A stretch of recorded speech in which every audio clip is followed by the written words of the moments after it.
Bonjour, bonjour. Alors aujourd'hui, je vais juste faire un petit retour sur le Webver M6322 qui fonctionne pas mal.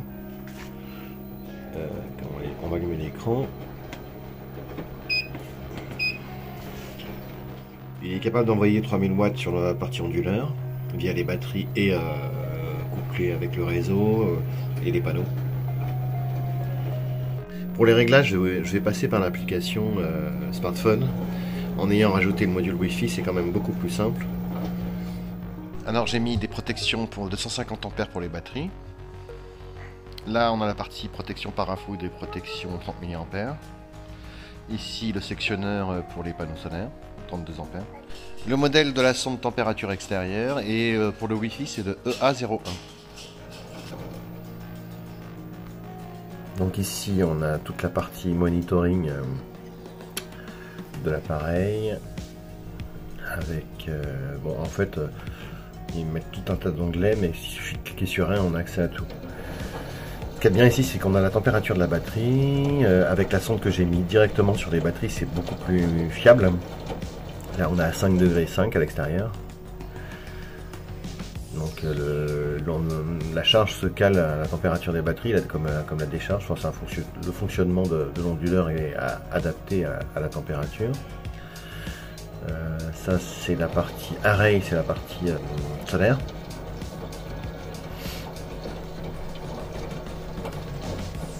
Et là la partie sortie inverteur.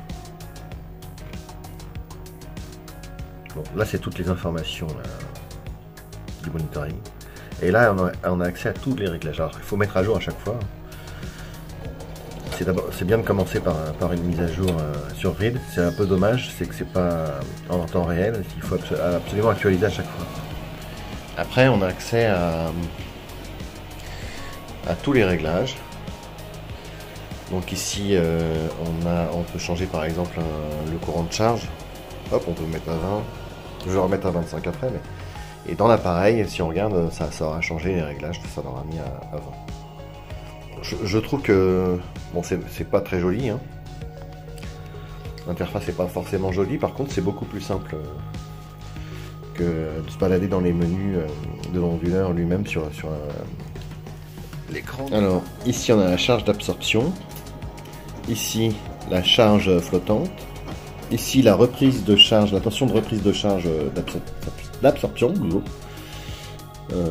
Voilà, là on choisit le mode de charge, c'est-à-dire la grid c'est le secteur, solar prioritaire, ça veut dire qu'il est prioritaire sur le solaire, grid prio, c'est la priorité sur le secteur, pardon, que j'avais dit avant, je vais le remettre comme c'était d'ailleurs, solar priorité.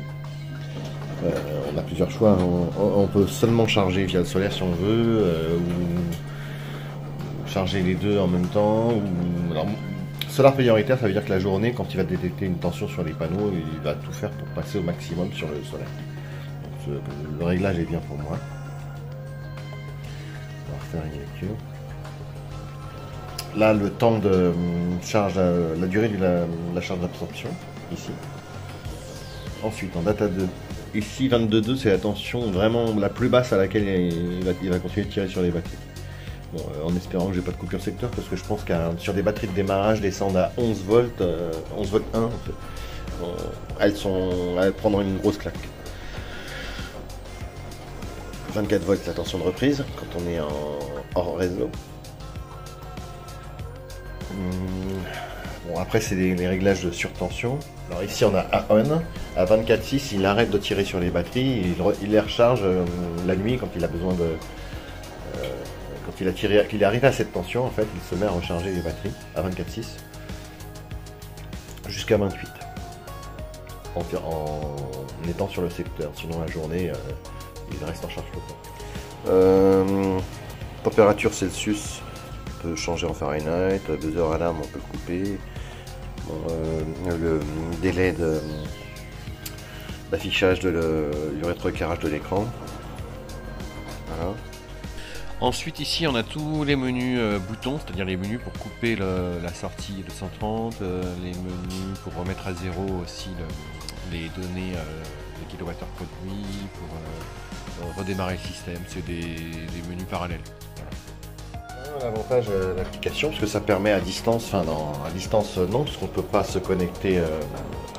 Dans l'interface en elle-même, on n'a pas accès à un moyen de connexion à un routeur Wi-Fi pour pouvoir y accéder à distance. Par contre, on l'a en Wi-Fi dans toute la maison jusqu'à une distance d'à peu près 50 mètres, sans obstacle.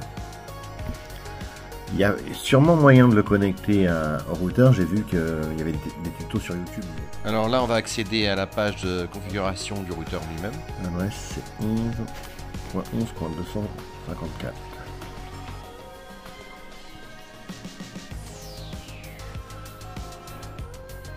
Hop, voilà, on arrive là.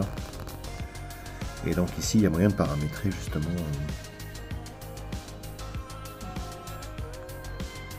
J'imagine pour pouvoir se connecter à distance, mais je n'ai pas encore réussi à le faire. Alors. Ah, c'est système information, donc mode setting peut-être. Ici, il y a plusieurs modes. STA setting, AP setting. À voir. J'ai pas encore mis le nez là-dedans. Voilà, c'est tout pour le moment. Je vous dis à plus tard.